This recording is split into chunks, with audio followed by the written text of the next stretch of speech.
Cette année, je teste quelque chose de différent dans mes jardins. Je fais des jardins en façade devant ma maison. Ce que ça l'amène comme défi, ben, je veux les faire de façon ornementale, architecturale, donc il faut qu'ils soient beaux. Moi, c'est Guillaume, je suis un passionné d'horticulture. Mes parents sont dans l'horticulture et de mon côté, ça fait plus d'une dizaine d'années que je fais des jardins, mais c'est ma première année avec un jardin comme ça. Je te montre à quoi ça ressemble. Tu peux poser des questions, puis je vais aussi faire des vidéos prochainement sur comment entretenir vos jardins dans cette période-ci pour peut-être éviter les maladies, maximiser la production. Donc, si vous avez des questions, vous pouvez me les poser. On commence la balade. Donc, première étape, ici, j'ai toute ma production de cocombes. J'hésitais. Donc, dans les cocombes, ici, c'est du mini munch, donc une espèce de cocombe libanais. Là, j'ai fait un super nettoyage pour être sûr qu'il n'y ait pas justement de feuilles qui traînent au sol. Je pense que je suis pas le seul à nettoyer. Je sais pas qu'est-ce qui mange mes feuilles de cocombe. Il faudrait que je pose la question si vous avez, vous, des animaux qui mangent vos feuilles de cocombe. J'ai jamais vu ça. Mais ça, c'est pas moi qui ai taillé de cette manière-là. Après ça, bien sûr, j'ai des plantes de tomates. Donc ici, ce que je me suis assuré, encore une fois, de ne pas avoir dans le bas des feuilles qui touchent au sol, parce que si l'humidité touche à vos feuilles, vous avez des risques de maladies. Et je plante toujours des basilics près de mes plantes de tomates. On dit que le basilic va aider au goût de la tomate. En plus, c'est bon à manger avec des tomates. Et en plus de ça, l'ombre du plant de tomate va favoriser la croissance du basilic parce que ça l'aime plus être à l'ombre. J'ai autant des plants de tomates déterminés. Donc ça ici, c'est déterminé que des indéterminés. Je ne sais pas si vous connaissez la différence, mais c'est assez simple. Les déterminés ont une hauteur déterminée. Donc là, ici, vous voyez, ça ne va pas monter plus haut que ça. Tandis que indéterminé, ben, il va falloir que je finisse par tailler les têtes parce que là, ils s'en viennent trop hautes. Derrière, ici, j'ai de la livèche. Donc ça, c'est une forme de fine d'herbe qu'on pourrait appeler, qui va ressembler au céleri. Mais en tant que tel, ça va goûter un petit peu plus fort. Puis quand ça va être assez grand, ça va faire des espèces de paille qu'on va pouvoir utiliser quand on fait des Bloody Mary.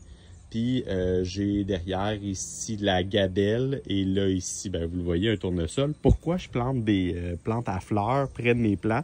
Ben, ça va encourager les... je perds le mot. Ça va encourager les insectes pollinisateurs à s'approcher de mes fleurs.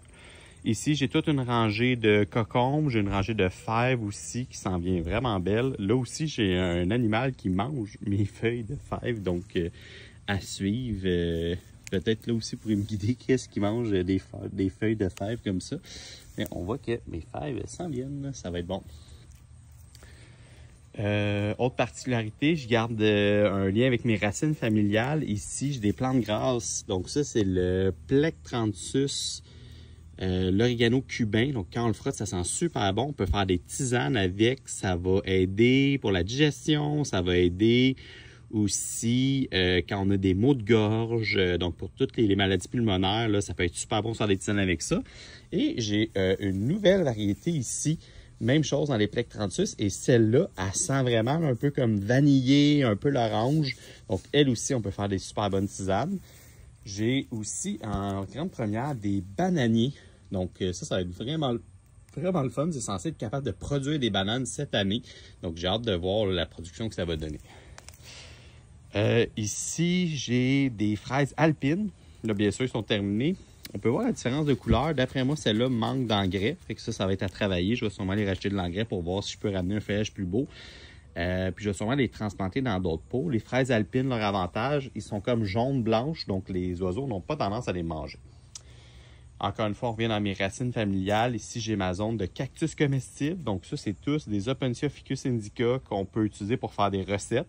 Et à travers ça, j'ai planté aussi du pourpier et de l'apténia qui est aussi comestible. Donc je pourrais vous montrer les recettes que je fais avec ça. J'ai planté un peu ici des mûres, mais des mûres sans épines. Donc ça, c'est le fun. Et encore une fois, des fleurs, là, un mandevillier pour attirer les pollinisateurs. Ici, j'ai planté un champ de patates, mais surélevé, avec des sacs qui ont des pochettes. Donc je pourrais cueillir mes patates nouvelles à travers ça. Et on termine avec une zone. J'ai planté un plant de cocombe éloigné de mes autres plants de cocombe. Comme ça, s'il y a de la maladie qui s'installe dans un des deux plants, ben, je vais être sûr de pouvoir maintenir une production. Et même chose pour les plants de tomates, j'ai séparé mes productions. Donc là, encore une fois, si la maladie s'installe dans une de mes deux zones, ben, je vais peut-être toffer plus longtemps. Donc, ça va être moins risqué.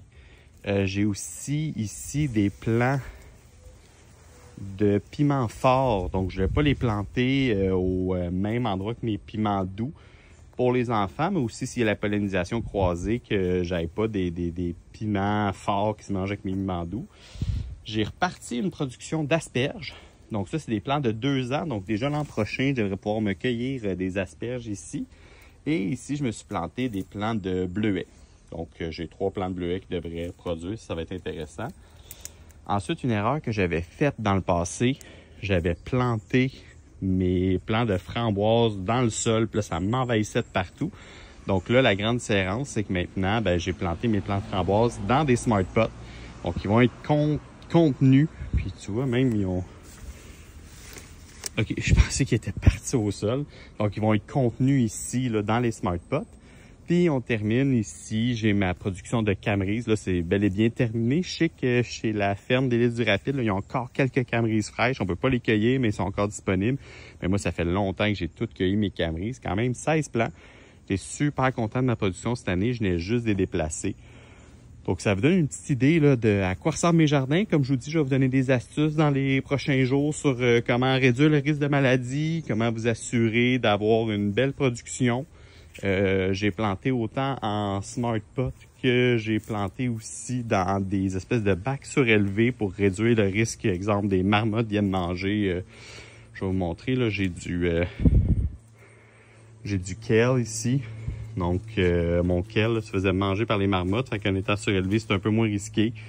J'ai des formes de basilic. Là, c'est le pesto perpetuo.